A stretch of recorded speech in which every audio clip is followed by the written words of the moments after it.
Alhamdulillah. Alhamdulillahi ala fadlihi wa ihsanih. Wa syukru lahu ala taufiqihi wa amtinanih. Wa ashhadu an la ilaha illallah wahdahu la syarika lah ta'ziman li sya'nih. Wa ashhadu anna Muhammadan abduhu wa rasuluh ad-da'i ila ridwanih. Sallallahu alaihi wa ala alihi wa ashabihi wa man tabi'ahum bi ihsanin ila yaumi liqa'ihi thumma amma ba'du. Hadirin jamaah Musholah Nur Rahman rahimani wa rahimakumullah. Marilah pada kesempatan pagi hari ini, di awal pagi yang mudah-mudahan Allah Subhanahu wa taala memberikan keberkahan pada pagi hari ini, di pertemuan kita kali ini, yang tentunya sampai dengan detik ini kita masih dapat merasakan karunia dan nikmat yang Allah Subhanahu wa taala berikan kepada kita, terutama nikmat iman dan Islam, nikmat diberikan waktu luang, nikmat diberikan kesehatan, yang dengan nikmat-nikmat tersebut kita bisa menghadiri salah satu di antara sekian banyak hal-hal yang dapat mendekatkan diri kita kepada Allah Subhanahu wa taala dan memperkuat keamanan kita kepadanya, yaitu duduknya kita di majelis ilmu, yang dimana majelis ilmu adalah majelis yang di situ para malaikat Allah menaunginya, yang di majelis tersebut ketenangan datang kepadanya, dan di majelis tersebut tentu kita selalu mengharapkan keberkahan, yaitu ziyadatul khair, bertambahnya kebaikan kita, baik bertambahnya ilmu kita, pengetahuan kita akan hal-hal yang terkait dengan agama kita, maupun juga bertambahnya amal soleh kita. Kita berharap kepada Allah Subhanahu wa taala atas apa yang telah kita lewati dari amal-amal kita, Allah Subhanahu wa taala senantiasa menerimanya, dan apa-apa yang saat ini kita akan atau sedang lakukan juga diterima oleh Allah Subhanahu wa taala sebagai bagian dari amal soleh kita. Amin ya rabbal alamin. Jemaah rahimani wa rahimakumullah. Pada kesempatan pertemuan kita kali ini, di awal pertemuan setelah kita sama-sama berjuang di dalam Ramadan, dan kita pun bersemangat dalam menjalaninya dengan berbagai macam aktivitas ibadah yang kita lakukan. Mudah-mudahan semangat tersebut, cintaan kita menjalani ibadah tersebut bukan hanya semata-mata menggugurkan dari kewajiban yang telah diperintahkan, namun juga kita harapkan semangat di dalam kita beribadah di dalam bulan Ramadan juga memberikan pengaruh dalam kehidupan kita.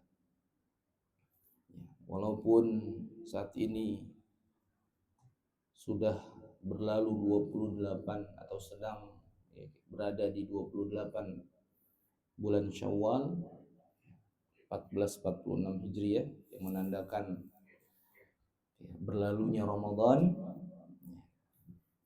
Ya, bukan berarti apa-apa yang kita lakukan itu semakin kendor, karena satu amalan yang paling dicintai oleh Allah Subhanahu wa taala, ahabbul a'mali ilallah, yaitu amalan yang paling dicintai oleh Allah adalah ya, amalan adwamuha wa in qalla, amalan yang dilakukan secara kontinu meskipun amalan tersebut sedikit. Amalan yang dilakukan secara terus-menerus walaupun yang kita lakukan jumlahnya sedikit. Dan itulah yang harus dipertahankan, yang harus kita jaga. Ya, jangan sampai apa yang sudah kita lakukan selama Ramadan ya, tanpa bekas dalam kehidupan kita. Terkait dengan apa yang kita akan bahas di kesempatan pertemuan kita ini, pembahasan kita masih dalam seputar al-haditsu tsani, hadis yang kedua ya, yang dikenal dengan hadis Jibril, di mana Jibril alaihi salam mendatangi Nabi Shallallahu Alaihi Wasallam dalam rangka untuk memberikan penjelasan hal-hal yang berkaitan dengan agama kita. Kita telah bahas berkaitan dengan masalah iman, berkaitan dengan masalah Islam, dan juga berkaitan dengan masalah al-ihsan. Saya ambil faidah dari kitab yang ditulis oleh Fadilatul Ustaz Yazid bin Abdul Qadir Jawaz rahimahullah, kumpulan dari faidah hadis Arba'in An-Nawawiyah untuk melengkapi pembahasan terakhir dari pokok pembahasan yang ada dalam penjelasan Jibril alaihi salam mengenai perkara yang terkait dengan hari akhir. Karena di situ Malaikat Jibril alaihissalam menyebutkan tentang beberapa perkara mengenai tanda-tanda hari kiamat.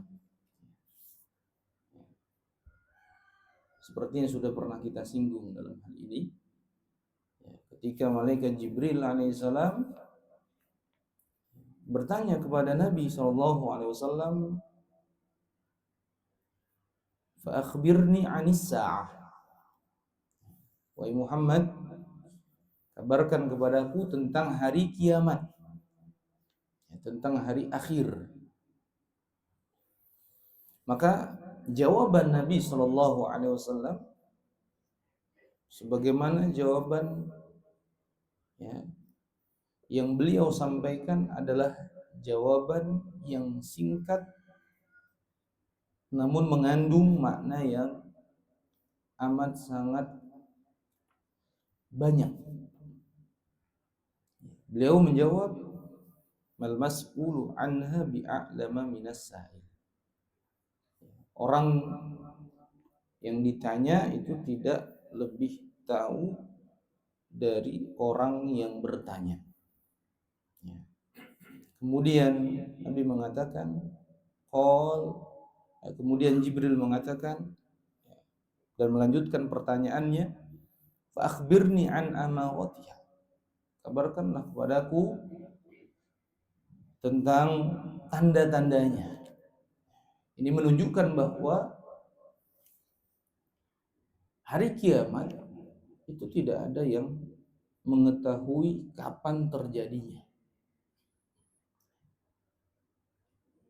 Kenapa demikian? Karena memang Allah Subhanahu wa taala rahasiakan kapan terjadinya hari kiamat. Sebagaimana Allah sampaikan dalam surah Al-Ahzab ayat yang ke-63. Yas'alukan nasu 'anis sa'ah. Mereka manusia bertanya tentang hari kiamat. Jadi pertanyaan ini itu muncul sejak dulu di zaman Rasulullah SAW. Mereka manusia bertanya tentang hari kiamat. Katakanlah hai Muhammad, qul innama ilmuha indallah. Katakanlah sungguhnya pengetahuan mengenai hari kiamat itu di sisi Allah. Bahwa ilmu sa'ah mimma ikhtassallahu bihi azza wa jalla. Jadi pengetahuan mengenai hari kiamat mutlak hanya Allah yang tahu. Tidak ada satu manusia pun yang bisa mengklaim dia tahu tentang kapan terjadinya hari kiamat. Ya, sebagaimana yang pernah ada, ya. Orang yang mengklaim tahu kapan terjadinya hari kiamat. Dan itu ya ternyata tidak ada yang benar sedikit pun. Ya, keliru semuanya. Bahkan orang yang mengklaim tahu hari kiamat ya, sudah lebih dulu wafat. Ya, sebelum kiamatnya ya datang. Kemudian ya ditanya, apa tanda-tandanya? Akhbirni an amaratiha. Maka kabarkanlah kepadaku tentang tanda-tandanya. Kemudian Nabi SAW menyebutkan antalidal amatu rabbataha wa antaral hufatal uratal alata ri'a asya'i yatatawaluna fil bunyan. Disebutkan beberapa ciri-ciri atau tanda-tanda hari kiamat. Ya, tidak disebutkan ya, seluruhnya. Ada pembahasan tersendiri mengenai asyratus sa'ah. Ya, tanda-tanda hari kiamat. Baik tanda yang besar ataupun tanda yang kecil. Yaitu Nabi menjawab, jika seorang budak wanita melahirkan tuannya. Jika engkau melihat orang yang telanjang kaki tanpa ya, memakai baju, dalam keadaan miskin papa, serta pengembala kambing, mereka saling berlomba-lomba dalam mendirikan bangunan megah yang menjulang tinggi. Ini yang disebutkan oleh Rasulullah Shallallahu Alaihi Wasallam.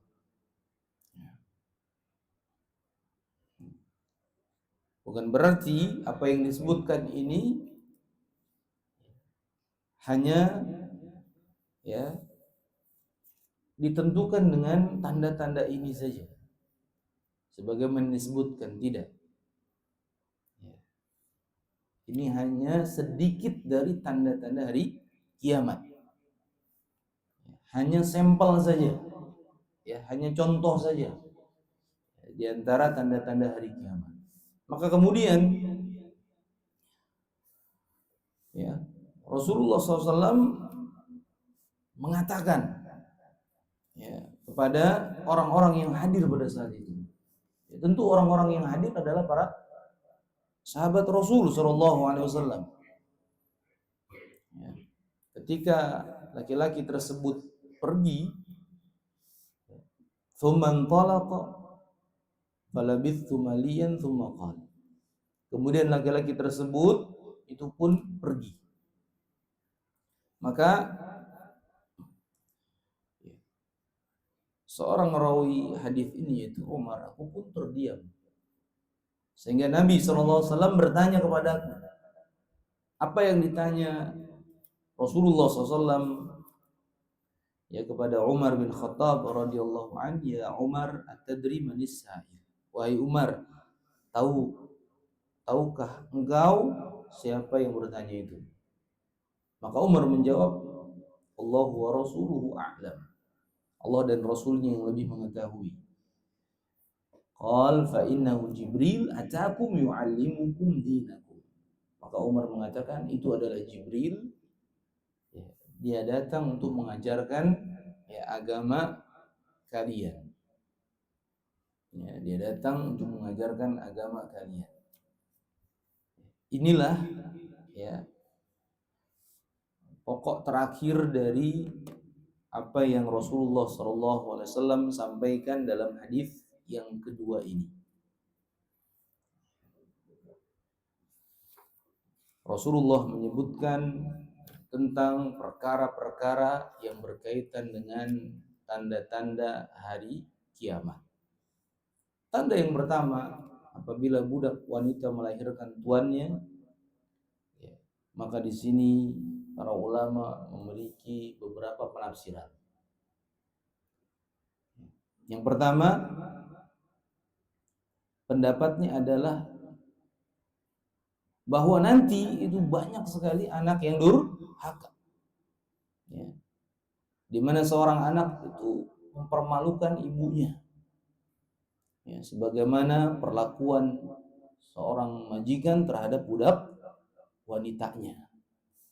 Ya, jadi kesimpulannya, pendapat yang mengartikan apabila budak wanita melahirkan tuannya, maksudnya adalah akan muncul anak-anak yang durhaka ya terhadap ya, orang tuanya, khususnya terhadap ibunya. Dan itu sudah kita saksikan saat ini. Gara-gara soal harta gono gini, peninggalan dari ayahnya, kemudian ahli warisnya yaitu anak-anaknya itu ya, memperkarakan ibunya ya soal harta, menuntut ibunya berkaitan dengan soal harta, sampai-sampai digugat di pengadilan ya, dan seterusnya. Bahkan ada orang ya, seorang anak yang rela membunuh orang tuanya. Ini kedurhakaan ya, berbicara ya, saja itu tidak diperkenankan dalam syariat kita. Ya, terlebih dengan memperlakukan orang tua ya, lebih rendah dari dirinya, bahkan sama sekali tidak dihargai. Itu pendapat yang pertama.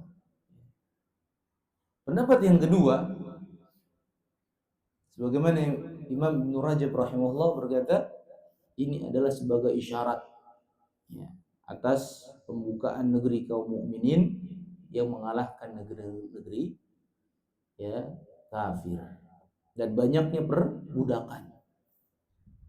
Ya. Sehingga apa? Sehingga banyak ya, budak wanita yang dijadikan tawanan ya, dan anak mereka pun menjadi banyak. Ya.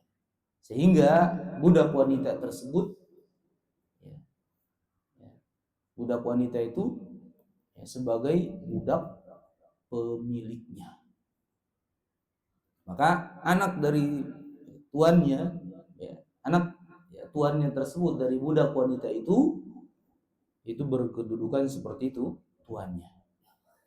Mengapa demikian? Karena anak majikan itu berkedudukan ya, sebagai majikan ketika terjadinya perbudakan yang banyak. Ya, itu maknanya. Ya, makna yang kedua.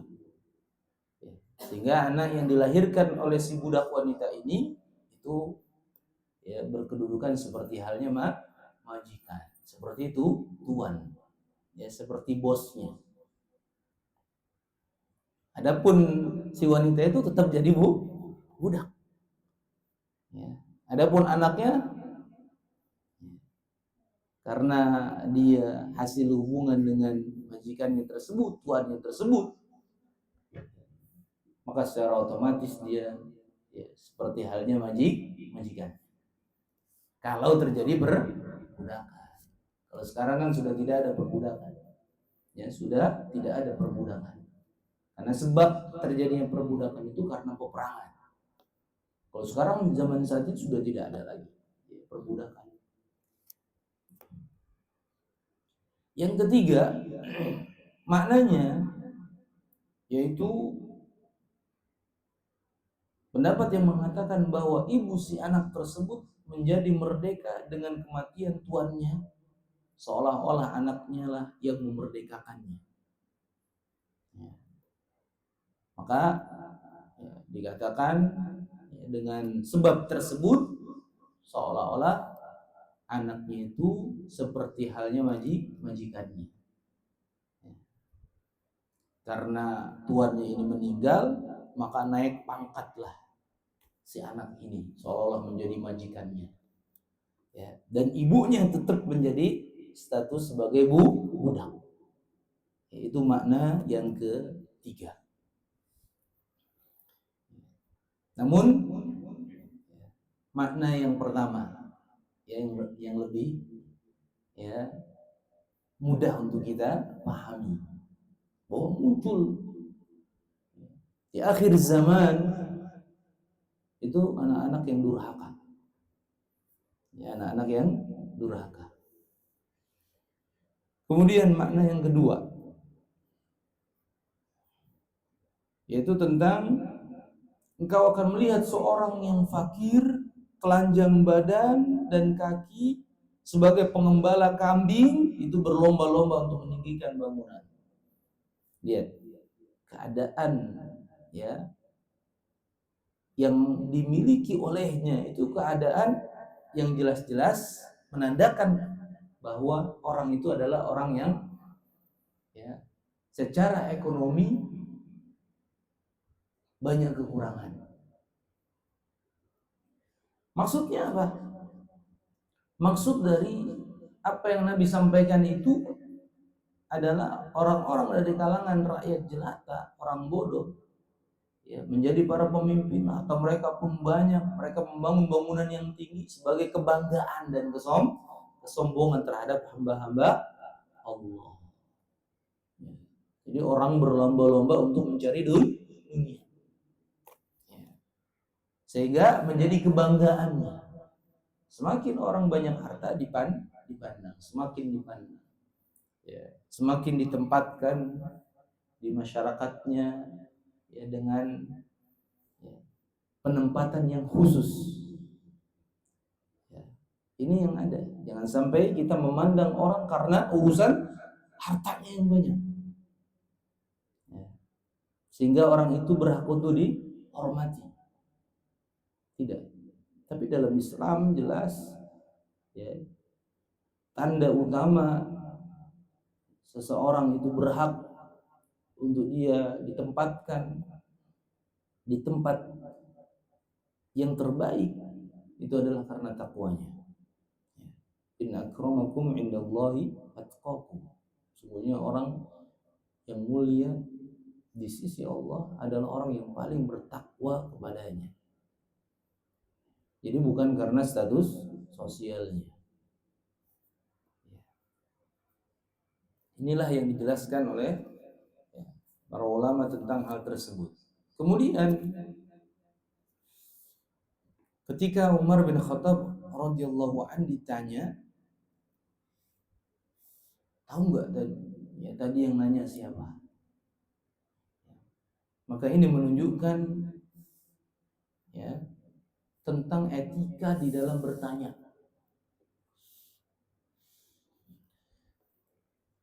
Bahwa ketika seorang muslim bertanya, yang dia tanyakan adalah hal-hal yang bermanfaat bagi urusan dunia dan akhirat. Dia tidak bertanya tentang hal-hal yang tidak mendatangkan manfaat. Ya. Sehingga orang yang menghadiri majelis tersebut itu mendapatkan ya manfaat dari apa yang dia tanyakan mengenai suatu permasalahan. Ternyata apa yang ditanyakan oleh Jibril itu belum pernah ditanyakan oleh para sahabat. Sehingga para sahabat Nabi mendapatkan faedah yang banyak, langsung mendapatkan ilmu. Berarti menunjukkan bahwa pertanyaan tersebut adalah pertanyaan yang berbobot. Ya, pertanyaan yang dibutuhkan untuk urusan dunia dan akhirat. Ya. Dan juga ya, menunjukkan tentang orang yang ditanya terhadap sebuah permasalahan. Apa yang Nabi Shallallahu Alaihi Wasallam jawab ketika beliau menyampaikan sebuah jawaban, kemudian beliau tidak mengetahuinya, ya, maka Nabi mengatakan tadi, orang yang ditanya tidak lebih tahu dari yang bertanya. Kemudian apa? Kemudian jawaban Umar ketika ditanya oleh Nabi, siapa tadi orang yang datang tersebut, yang bertanya tersebut? Jawaban Umar dengan jawaban Allah wa Rasuluhu a'lam. Allah dan Rasulnya yang lebih mengetahui. Ya. Ini menunjukkan adab ketika dia ditanya kemudian tidak bisa untuk memaparkan jawabannya. Ya. Tidak asal jawab. Ya. Karena seorang alim ketika salah memberikan fatwa, maka hasilnya kan ya nanti dikhawatirkan banyak kemudaratan, ya, banyak kerusakan kalau salah dalam memberikan sebuah jawaban. Ya. Dan kita dituntut ketika tidak mengetahui sebuah permasalahan memang harus bertanya kepada ahlinya. Fas'alu ahla dzikri in kuntum la ta'lamun. Maka bertanyalah kepada ahlinya, kepada ahlul ilmu, jika kalian tidak mengetahui. Ya. Dan diambil dari hal tersebut ya, tentang apa? Tentang salah satu ya, cara dalam mendidik ya, dengan cara ya, soal jawab, dengan ada pertanyaan dan muncul ya, jawaban. Nah, ini salah satu cara ya, atau metode dalam mendidik ya, dengan soal jawab. Ditanya kemudian ya ada balasannya ya, dijawab. Dan Nabi SAW sering menggunakan metode ini, bertanya kepada para sahabatnya, kemudian ada yang menjawabnya, kemudian kalau jawaban tersebut keliru diluruskan ya. Kemudian ya, disebutkan beberapa faidah dari hadis yang mulia ini. Hadis yang mulia ini disebutkan dalam kitab kumpulan faidah dari hadis Arba'in Nawawiyah. Al-Imam An-Nawawi rahimahullah mengumpulkan ya, hadis ini menjadi kurang lebih 42-an hadis. Kita bisa ambil faidahnya. Apa faidah yang bisa kita ambil dari hadis ini? Yang pertama ya, yaitu tentang perkara munculnya ya, bid'ah tentang penafian qadar. Artinya penolakan adanya takdir. Yang itu muncul ya, di Basrah, di Irak pada masa sahabat ya, dengan tokohnya yang bernama Al-Ma'bad Al-Juhani ya, tokoh orang yang pertama kali menafikan tentang takdir, artinya nggak percaya takdir. Ya. Dan ini dibahas sebagaimana dalam riwayat ya, Imam Muslim. Imam Muslim meriwayatkan dengan sanadnya dari Yahya bin Ya'mar, ia berkata, dahulu yang pertama kali berbicara tentang qadar di Basrah adalah Ma'bad al-Juhani. Maka aku, yaitu Yahya bin Ya'mar, itu berangkat bersama Humaid bin Abdurrahman al-Himyari untuk melaksanakan haji atau umroh. Maka kami berkata, jika kami bertemu salah seorang dari sahabat Nabi SAW, maka kami akan bertanya kepadanya tentang orang-orang yang berbicara masalah qadar, masalah takdir. Kemudian kami melihat Abdullah bin Umar radhiyallahu anhu masuk ke dalam masjid. Maka aku dan sahabatku menggandeng tangannya, satu di kanan, yang lain di kiri. Aku mengira sahabatku menyerahkan pembicaraan kepadaku, maka aku berkata, maksudnya adalah bertanya kepada Ibnu Umar. Ini menunjukkan bahwa seorang tabi'in amat sangat membutuhkan pencerahan dari seorang sahabat Nabi SAW pada saat itu, yang mereka bertemu secara langsung, mengambil ilmu secara langsung dari mereka, para sahabat. Di antaranya adalah Ibnu Umar, anaknya Umar bin Khattab radhiyallahu anhu. Wahai Abu Abdurrahman, sungguhnya telah muncul di kalangan kami orang-orang yang membaca Al-Quran dan menuntut ilmu. Lalu ia menyebutkan perkara mereka dan mereka beranggapan bahwa takdir enggak ada. Takdir tidak ada. Jadi manusia itu berjalan sesuai dengan kemauannya, kehendaknya. Enggak ada urusan Allah itu sama sekali. Ini menafikan. Menafikan bahwa Allah Subhanahu wa taala menetapkan hal-hal yang berkaitan dengan kehidupan manusia. Itu diantaranya. Kemudian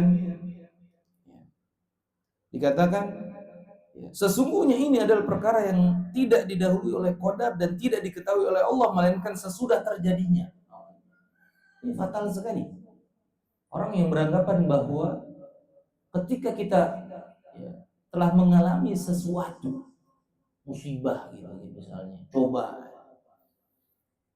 Allah itu tahunya kalau musibah tersebut, kejadian tersebut sudah terjadi, baru tahu.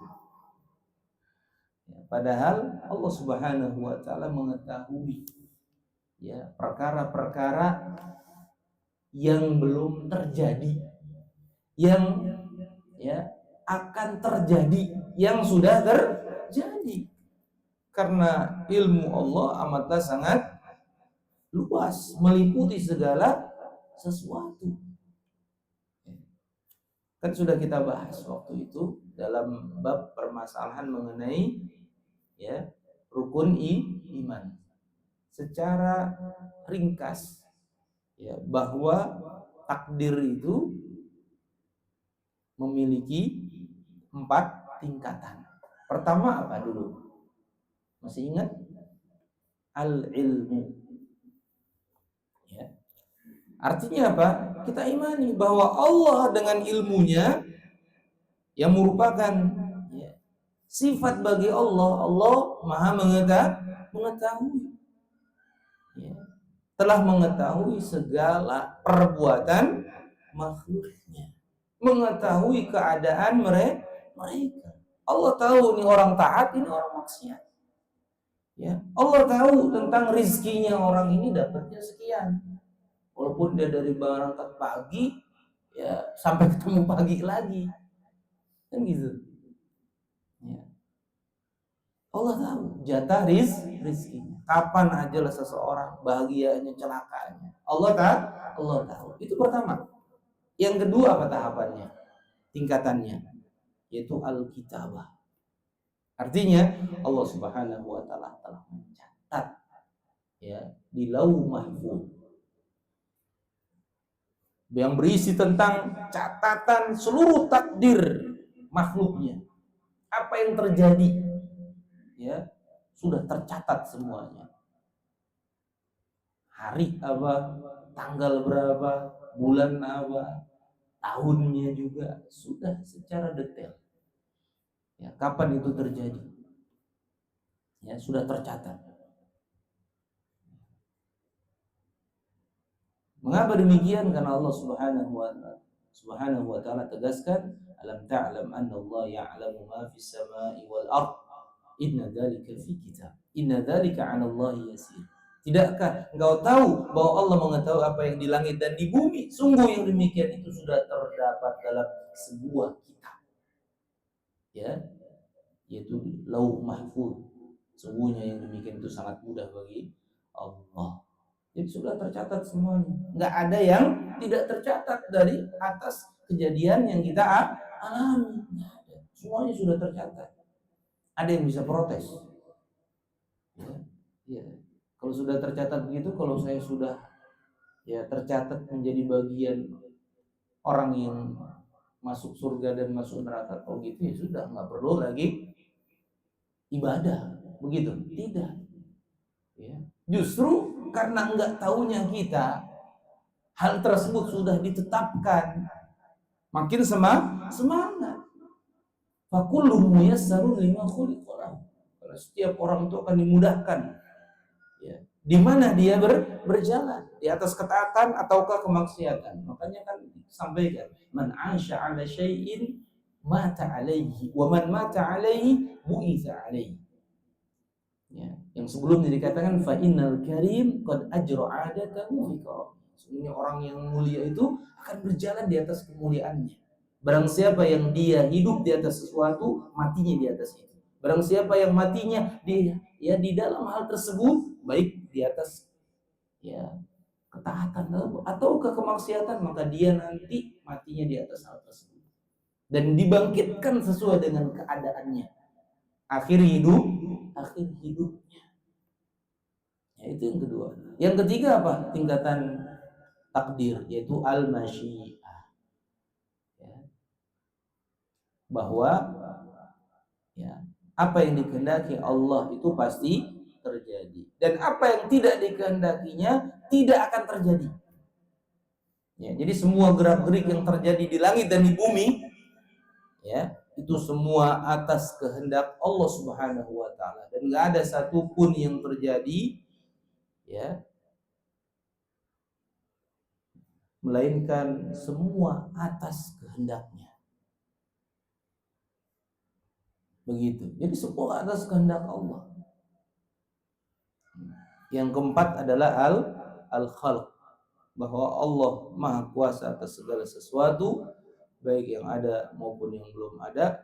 Ya, karena itu tidak ada satu makhluk yang ada di muka bumi ini, yang ada di langit, ya, melainkan Allah yang menciptakan. Walaupun makhluknya kecil sekalipun, ya Allah yang menciptakan. Walaupun nggak kelihatan mata kita, Allah yang menciptakan makhluk tersebut. Ya. Nggak ada yang menciptakan selain Allah. Dan ini menunjukkan nggak ada Tuhan yang berhak diibadahi dengan benar selain Allah Tabaraka wa Ta'ala. Dan Allah Subhanahu wa Ta'ala tegaskan, Allahu khaliqu kulli syai'. Dialah Allah yang menciptakan segala sesuatu. Semuanya Allah ciptakan. Wa huwa 'ala kulli syai'in wakil. Ya, dan ya, dialah Allah ya, Maha pemelihara atas segala sesuatu. Ya. Ya, sehingga apa? Kalau orang mau bahas tentang permasalahan takdir, ya kita kenal dengan qada, ya, dan qadar, maka dia harus perhatikan ya hal-hal yang sekali lagi ya hal-hal yang bisa menyelamatkan dirinya dari ya penyimpangan mengenai ya, permasalahan ini. Ya, jadi jangan sampai ya, dia salah dalam memahami. Coba lihat, ya, orang yang mudah kecewa, yang mudah frustasi, akhirnya menghabiskan dirinya, mengakhiri dirinya, ya, dengan bunuh diri, seolah-olah selesai, menganggap bahwa permasalahannya sudah finish, sudah selesai. Enggak, ya, tidak, ya. Berarti apa? Ya, berarti ya kita butuh untuk memahami qada dan qadar Allah dengan sebaik-baiknya. Ya. Maka jangan sampai, sekali lagi, kita salah dalam memahaminya. Maka ini yang terjadi, ya. Di zaman tersebut ada orang yang mengingkari takdir. Maka Ibnu Umar berkata, jika engkau bertemu dengan mereka, maka beritahukan bahwa Ibnu Umar berlepas diri dari mereka dan mereka juga berlepas diri dari demi Allah, kalau seandainya salah seorang dari mereka menginfakkan emas, ini infaknya emas, ya,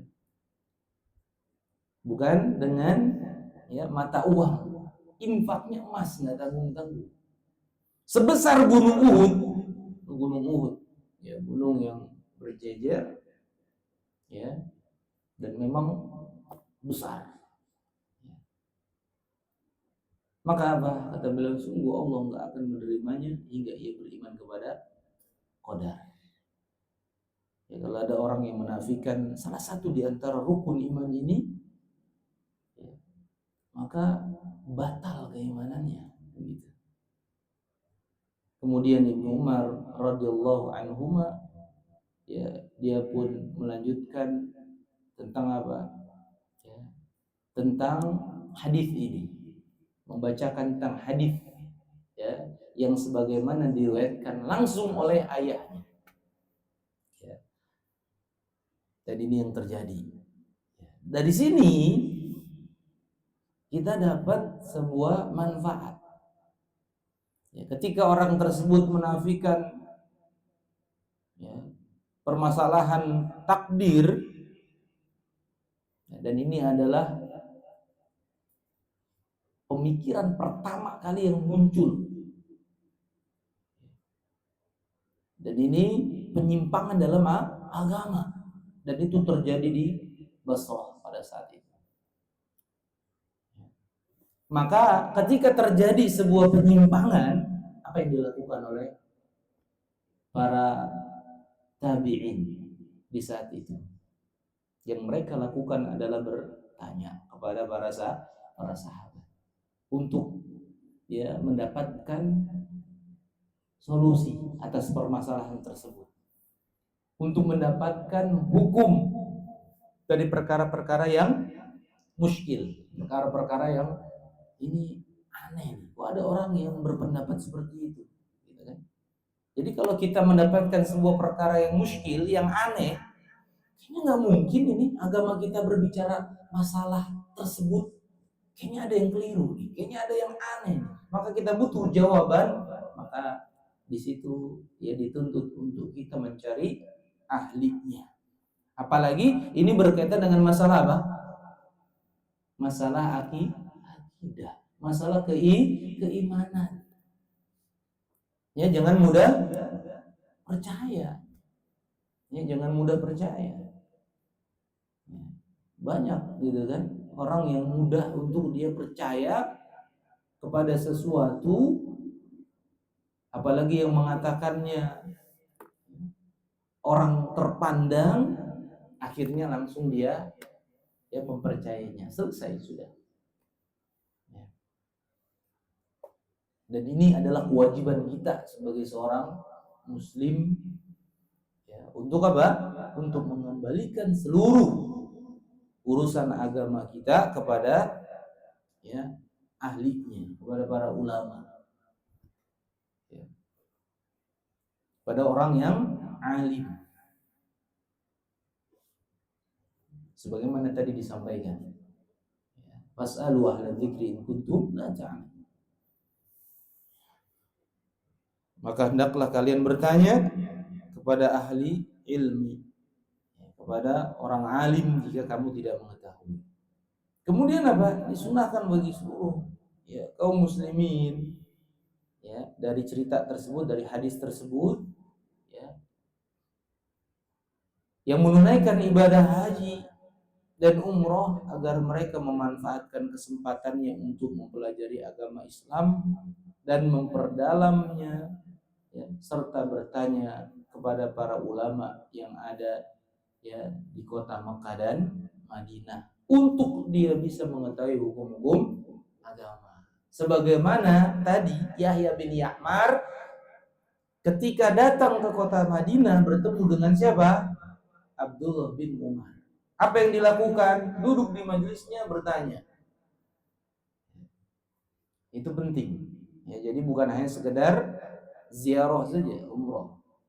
Datang saja menunaikan ibadah umroh selesai. Kemudian setelah itu ziarah. Kemudian selesai, enggak. Ada satu waktu yang kita dituntut untuk apa? Untuk ambil faedah. Di majelis-majelis ilmu yang ada di sana. Ini penting.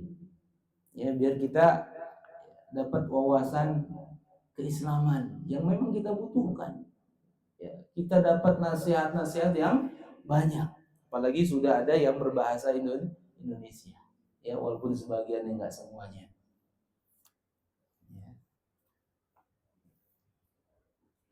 Jadi itu yang pertama. Kemudian yang selanjutnya, syaitan yang kelima, syaitan menyesatkan umat manusia dengan dua jalan yang biasa ditempuh olehnya. Pertama, dengan jalan syahwat. Biar orang inilah lalai dari ketaatan kepada Allah, maka dihiasilah dengan syahwat sehingga dia tidak bisa mengamalkan kebenaran yang sudah dia ketahui, yang ada di hadapannya. Ini yang menjadi penghalang adalah syahwatnya, hawa nafsunya. Maka jihad itu, kesungguhan itu butuh 4 hal. Pertama kata Ibnu Qayyim, jihadun nafsi wa jihadul hawa wa jihadu asyaiton wa jihadu dunia. Jihad melawan diri sendiri, jihad melawan hawa nafsu, jihad melawan syaitan, jihad melawan dunia. Ini 4 hal. Barang siapa yang dia bersungguh-sungguh untuk melawan 4 hal ini, hadahullah, maka Allah akan berikan petunjuk untuk dia bisa berjalan menuju surganya Allah. Maka memang dikaitkan erat antara apa? Antara hidayah seseorang dengan kesungguhannya. Kalau nggak ada kesungguhan dia, nggak akan Allah berikan hidayah, nggak bakal Allah berikan bimbingan. Allah Ta'ala firmankan, walladzina jahadu fina lanahdiyannahum subulana wa innallaha lama'al muhsinin. Dan orang-orang yang bersungguh-sungguh di dalam jalan kami, maka kami akan berikan bimbingan hidayah kepada mereka untuk menuju jalan-jalan kami. Dan sungguhnya Allah bersama orang-orang yang berbuat kebaikan. Kata Ibnu Qayyim, Allah subhanahu, Allah mengkaitkan al-hidayah bil jihad. Hidayah itu dengan apa? Dengan jihad, dengan kesungguhan. Fa'akmalun nasi hidayatan a'zamuhum jihadan. Manusia yang paling sempurna kesungguhannya, manusia yang paling sempurna hidayahnya, dia adalah orang yang paling besar kesungguhannya. Jadi semakin banyak kita bersungguh-sungguh, maka Allah akan berikan bimbingannya kepada kita, hidayahnya kepada kita. Hidayah ada 2. Ada hidayatul bayan wal irsyad, ada hidayatul taufik. Hidayah pertama adalah hidayah ketika Allah berikan kepada kita pemahaman, ilmu. untuk kita mengetahui sesuatu dari perkara-perkara agama ini. Yang kedua adalah hidayah taufik.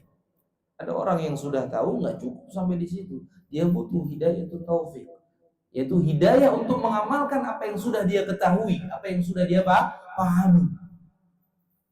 Ya, akan tetapi apa? Syaitan berusaha untuk menyesatkan manusia, ya, agar dia tidak mendapatkan kebaikan.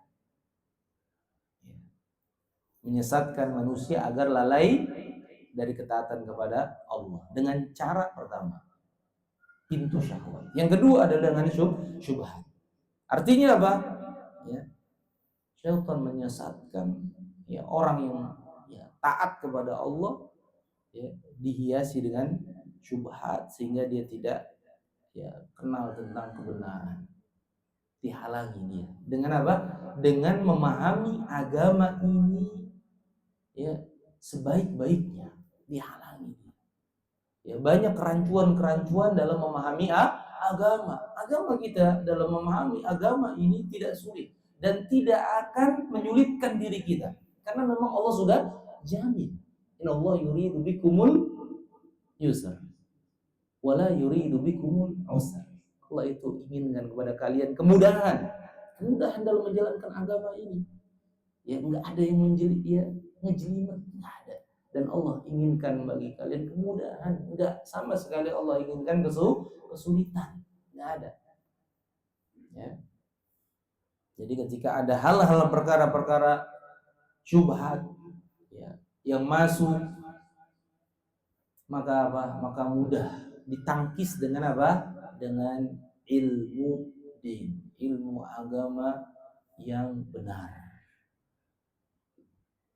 Kemudian yang keenam faedahnya adalah obat dari dua perkara tersebut ya, adanya ya, syubhat dan syahwat, maka obatnya adalah dia kembali kepada Al-Quran dan As-Sunnah karena ini pegangan seorang muslim ya. Dengan pemahamannya siapa? Ya, pemahamannya para sahabat Nabi Shallallahu Alaihi Wasallam. Karena mereka lah yang memahami agama ini dan mempraktekkan agama ini dengan sebaik-baiknya. Ya itu saja sudah. Ya, jadi bukan hanya slogan kembali kepada Al-Quran dan As-Sunnah saja. Ya, namun ternyata pemahamannya tidak sebagaimana yang dibawa oleh para sahabat Nabi Shallallahu Alaihi Wasallam. Terlebih dalam menafsirkan Al-Quran. Ketika menafsirkan Al-Quran bukan hanya baca terjemah selesai. Baca terjemah selesai. Ya kemudian apa? Ditafsirkan ala ra'yihi, ditafsirkan sesuai dengan kehendak ya akal pikirannya saja, enggak. Tapi ya pertama kali Al-Quran ditafsirkan dengan ayat yang lain. Al-Quran ditafsirkan dengan Al-Quran. Itulah metodenya para ulama. Al-Quran ditafsirkan dengan hadis Nabi SAW. Al-Quran ya ditafsirkan dengan perkataannya para sahabat Nabi SAW. Barulah terakhir Al-Quran ya ditafsirkan dengan pendekatan bahasa Arab. Terakhir, walaupun ya sekalipun ya, dia paham bahasa Arab, maka harus rujuk kepada tafsir-tafsir yang mu'tabar. Ya, tafsir-tafsir yang memang dikenal ya dalam Islam, gitu kan? Itu banyak tafsir, tapi ya kita rujuk kepada tafsir-tafsir ya yang memang ya menjadi rujukan. Ya, jangan hanya sebatas Quran terjemah itu tafsir. Quran terjemah bukan tafsir. Ya, Quran terjemah namanya juga Quran terjemah. Ya, adapun tafsir itu lebih kepada makna kandungan ayat tersebut. Baik yang berkaitan dengan asbabun nuzulnya, gitu kan, sebab turunnya ayat tersebut, kandungannya apa, kan gitu. Ya, ditafsirkannya seperti apa. Maka butuh ya kepada ya tafsir yang memang ya, amat sangat diakui di kalangan ya kaum muslimin. Sering kita dengar tafsir Al-Qurtubi, ya, tafsir Ibnu Katsir, ya, tafsir yang ringkas, yang padat maknanya, tafsir As-Sa'di, ya, seperti itu. Ada tafsir-tafsir yang ya, yang lainnya. Ya. Kemudian terakhir dalam pertemuan ini yaitu ada ya faidah tentang ya, ucapan Allahu a'lam. Artinya apa? Allah yang maha mengetahui. La adri, saya nggak tahu. Ya, ini adalah separuh dari ilmu. Imam Malik pernah ditanya tentang permasalahan-permasalahan agama. Datang orang ya dari jauh, kemudian datang ke Madinah untuk bertemu dengan Imam Malik, ditanyakan tentang berbagai permasalahan agama. Kemudian Imam Malik nggak tahu, la adri, Allahu a'lam, saya nggak tahu. Ini seorang ya imam besar. Ketika ditanya nggak tahu. Terus gimana? Wah, imam saya mau kembali ke negeri saya, masa jawabannya nggak tahu? Iya, sampaikan bahwasanya Imam Malik, bahwasanya ya saya nggak tahu. Sampai seperti itu. Ya, karena memang ya, kejujuran itu ketika dia tidak tahu, kemudian dia jawab dengan apa? Allahu a'lam, saya nggak tahu, Allah yang lebih mengetahui. Sudah, maka selesai sudah. Dan ini bukan menjadi aib, celaan baginya. Karena apa? Karena tidak semua perkara dia harus bisa jawab. Ya. Dan itu sudah mulai luntur, hilang di tengah-tengah kaum muslimin. Siapapun orang yang bisa jawab. Ya, iya. Siapapun orangnya bisa jawab tentang permasalahan agama. Ya. Apalagi rujukannya yang ditonton. Akhirnya jadi ya awalnya tontonan jadi tuntunan di TV. Ya kan? Nggak tahu sumber rujukannya, referensinya dari mana ketika memberikan sebuah hal yang berkaitan dengan urusan agama. Ya. Dan ini ya beberapa faedah yang bisa kita ambil dalam kesempatan kali ini. Nanti kita akan lanjutkan di pertemuan berikutnya. Semoga Allah Subhanahu wa taala ya memberikan kemudahan bagi kita ya untuk mempelajari ilmu dan mengamalkannya. Dan semoga Allah Subhanahu wa taala ya senantiasa memberikan taufiknya kepada kita semua ya, dan kita akhiri dengan doa kafaratul majlis. Subhanakallahumma wa bihamdik, asyhadu an la ilaha illa anta, astaghfiruka wa atubu ilaik. Assalamualaikum warahmatullahi wabarakatuh.